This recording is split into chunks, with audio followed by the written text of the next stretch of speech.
boss. And Bill had an all-important title too. He was the assistant boss. He's accomplished a lot in his life, and I mean, you never know by talking to him, but he's, maybe I'll probably call him my father-in-law. He's a trustworthy man. He's an honest man. He's a committed man. Bill is selfless. Bill would do anything for anyone. Bill literally does anything for my family. If we ask him and we need his help, he'll be over when it's like as soon as he can. But Bill is a very unassuming guy, and if you ever need something done, he's there. Wow, Bill is just a phenomenal parent. He's got to be one of the most patient men that I have ever known. He takes his parenting so seriously, but not so seriously to the point that he doesn't understand what his own kids are going through. I think he realizes that growing up is full of mistakes, full of trials and errors, and he certainly handles that fabulously. I think the biggest testimony that I can have for Bill as a father is looking at my 3 sons. I think the word patient describes Bill really well.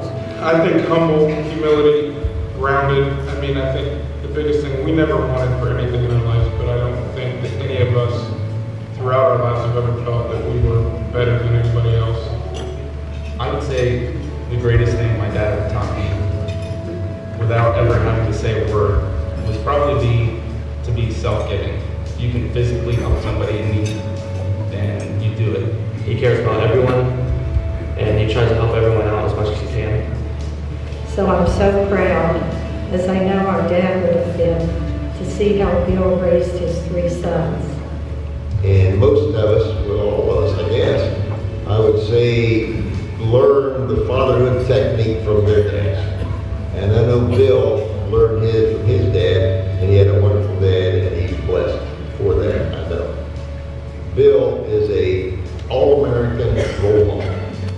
Everybody knows that Bill is an amazing man. He's giving, he's thoughtful, he's talented. I think the one thing that strikes me the most about Bill is that his wit is phenomenal. Congratulations, Dad. Apparently they give it to anybody these days. Bill, I think is a great honor and you're well deserving of this.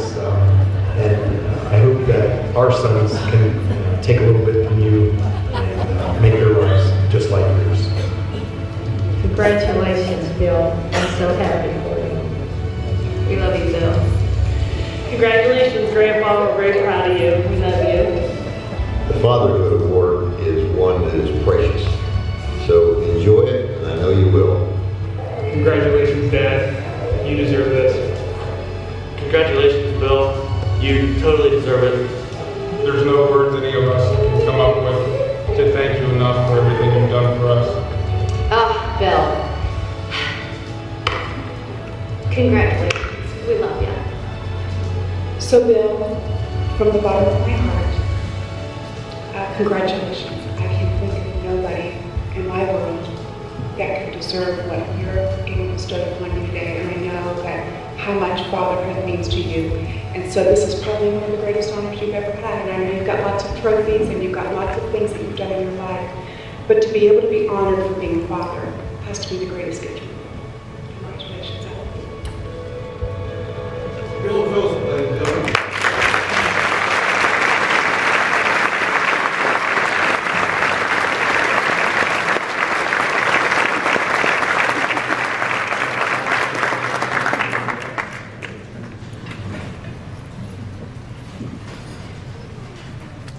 Wow. Kind of felt like I just attended my own wake. Nice things. Nice to hear while you're still alive. I certainly want to thank the selection committee for choosing to honor my family and myself in such a meaningful way. I want to congratulate the other 4 recipients and their families. I'm proud to share this stage with you tonight. And I'm proud to join the list of the past recipients. It's a very distinguished group, and I'm just proud to be and honored to be mentioned in the same breath with you. It's also a very humbling award, because I know, and all of you know, that there's hundreds of other men in our community, many of whom are in this room tonight, that deserve this award just as much, if not more, than I do. But having said that, I'm going to accept it anyway. And at this time, I'd like to thank and acknowledge several very important people in my life, but without them, I certainly wouldn't be standing here tonight. First of all, I want to thank God. And I've never considered myself an overly religious person, but I do pray and I believe strongly in the power of prayer. And I don't remember what I prayed for when I was a little kid. I probably prayed to win a football game or to pass the test. But as an adult, right or wrong, I kind of subscribe to the theory that you only ask God for those things that are really important to you. So as an adult, I've consistently prayed for three things. First, I've prayed for good health for myself and my family. And thank God, so far we've all enjoyed good health, and for that I'm very grateful. Secondly, I ask God to help me be a good father. And hopefully with this award tonight, I can think maybe I've done all right in that area. And lastly, I've asked God to help me be a good husband. Now, I'm not sure, the jury might still be out on that. I kind of can hear Becky sitting there thinking, God answered 2 out of 3 of your prayers. But speaking of Becky, I'd actually like to thank her. It's a whole lot easier being a good father when you have a good wife who also happens to be a good mother. And I have a great wife who's a wonderful mother. And rearing our children has truly been a joint effort. And so I accept this honor and award tonight on behalf of the two of us. There's no doubt that Becky is the heart and soul of our family. And unfortunately, I'm one of those guys that don't tell their wives often enough how much they really care. So tonight I'd like to publicly tell my wife that I love you very much and I appreciate everything that you've done and continue to do for me and our family. Next, I'd like to thank our sons. God has blessed Becky and I with 3 great sons, 2 beautiful daughter-in-laws, and now a wonderful grandson. Right or wrong, parents are often judged as parents by the quality and character of their children. So I'd be the first to tell you that it's our kids that make Becky and I look pretty good. I've listened tonight to my boys say that they're proud of me and things of that nature, and I just want them to know that I'm even more proud of them, that I love them very much, and that being their father has been the greatest joy of my life. And I say that, and that joy comes a lot from the good natured ribbing that I get. You saw Vincent kind of make a crack that they give it to anybody. Today, Andrew calls me and says, Dad, Jen and I were watching TV last night, and we saw that Smokey the Bear just turned 70. And he said, we were thinking, you're 71, so you were born before the people of our country realized it was important not to have forest fires.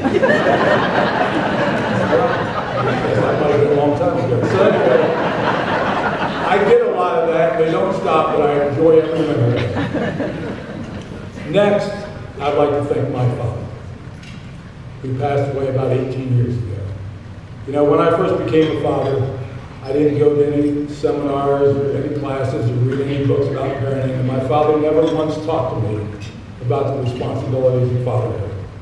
But he didn't have to, because for every single day of his life, he showed me what being a father, and my sister, he showed us what being a father was really about.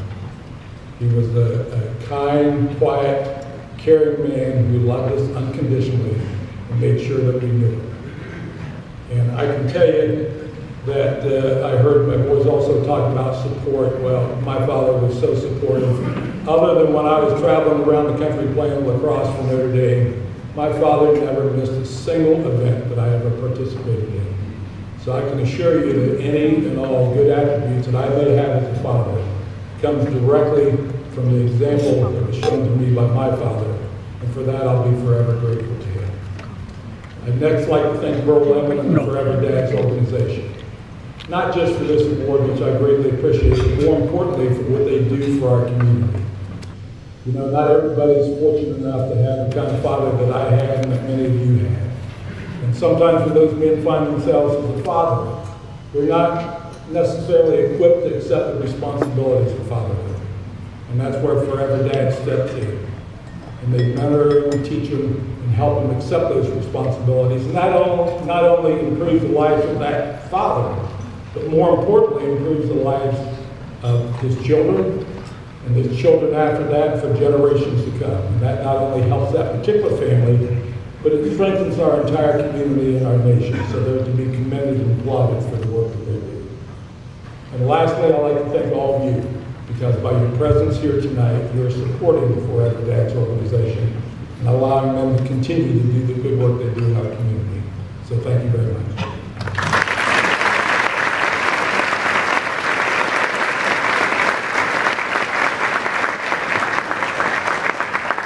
Would the William Joseph family stand, please? All those here are part of the family, are part of the Williams. Very good.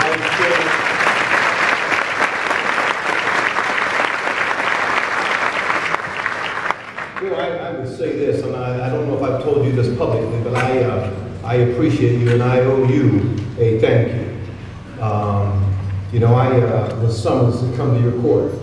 You know, one day I got a checkered pass. Y'all didn't know that, but I was supposed to be there at 10 o'clock, and uncharacteristic of me, I was late, and I got there about 20 after. So the clerk was there. I said, I'm here. I'm supposed to be in court. She said, well, you're late, and I can't get you back for 2 months. So there's a full docket, you know, and I just can't get you back in. I said, I know, but, you know, I don't want this over my head for 2 months. Can you let me in? And she was good, Judge. You may have a seat, sir. She was pretty good and held, you know, and finally I said, one last time, please give him this note, see if he'll let me come to court. So she gave you the note, and she came back out and said, he'll let you in. So I go into the court, and it was intimidating, man. The standing room only. You know, there were just people all around, and so I stood back there, and you disposed of the last case. I don't know what you gave me, 10 or 15, I don't know what it was. But then he said, Mr. McDonald, approach the bench. So I walked up there and I said, Your Honor, Your Majesty, I didn't know what to say. You know, and I said, you said, sir, state your case. And I said, you know, I've got a tenant that just won't pay the rent. You know, they won't move, and they just have been there, and I can't get them out. Would you please sign this eviction notice that I can get them out and get somebody else in there? And you signed it and said, now get out of here. And I did, and they're out too. So our next on the read is